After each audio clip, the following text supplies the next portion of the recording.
Hace un mes salió tu libro, me comentaste que es bestseller, que ya ha vendido más de 20.000 ejemplares. Hablábamos también del libro negro de la nueva izquierda, Sí. que hasta me contabas que había sido pirateado, cosa que te da cierto orgullo y cierto Pesar. claro.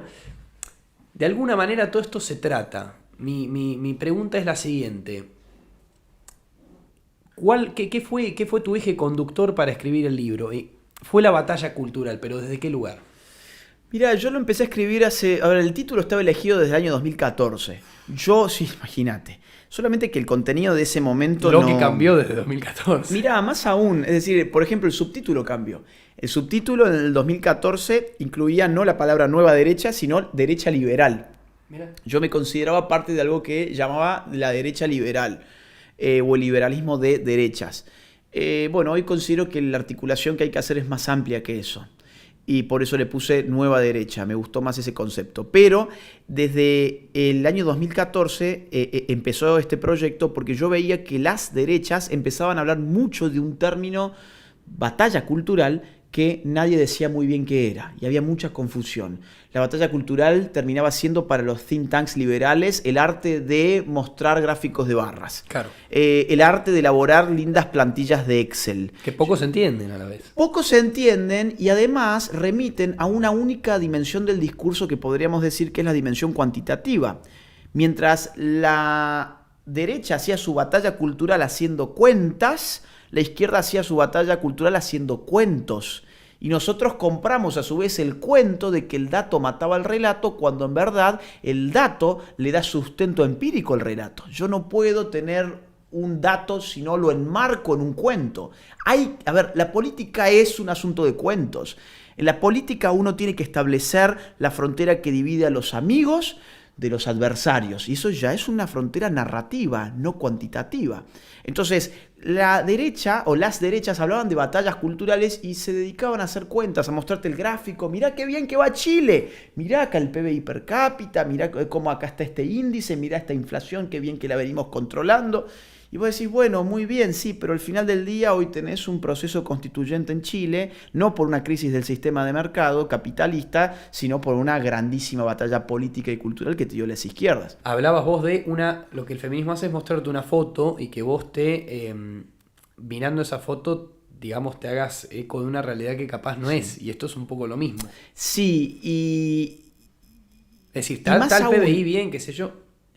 exactamente, son fotos, pero son instantáneas, muy frías, muy materialistas también. Y hay que decirlo, la derecha tiene que empezar a apostar por campos que no son materiales. La filosofía, la historia, la sociología, la ciencia política.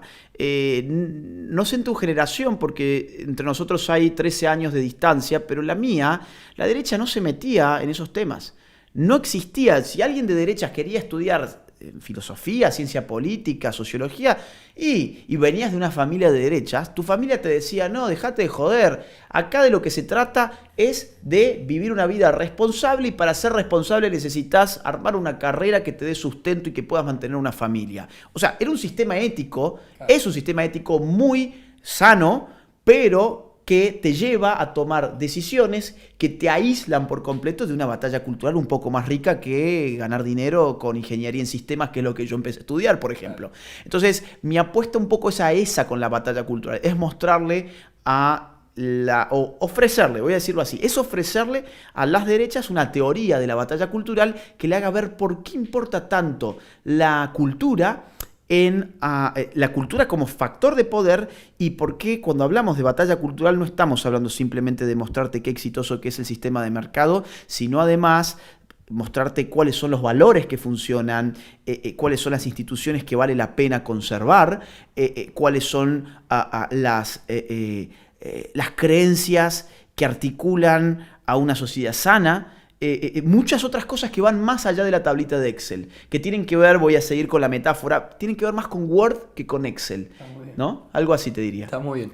Hasta acá Agustín Laje, la verdad que daba para 3 horas más, pero dentro de su corto lapso de tiempo en la Argentina agradecemos muchísimo que haya podido estar acá, y por sobre todas las cosas la claridad para explicar conceptos que a veces son muy difíciles y de hablar de cosas que como vos bien decís, y me quedo con lo último, son más de Word que de Excel, ¿no? Digamos, a veces hablamos más de números y cosas que no hacen a la batalla cultural ni le hacen a la vida de la gente en realidad. Así es, y vamos a apostar por renovar a la derecha, a las derechas, a las libertarias, a las conservadoras, a las patriotas, empezando a generar épica en los jóvenes. Insisto, nadie va a dar la vida por un gráfico de barras, ¿sí? Pero mientras nosotros andábamos con los gráficos de barras, que ojo, importan, porque el dato es el sustento del relato.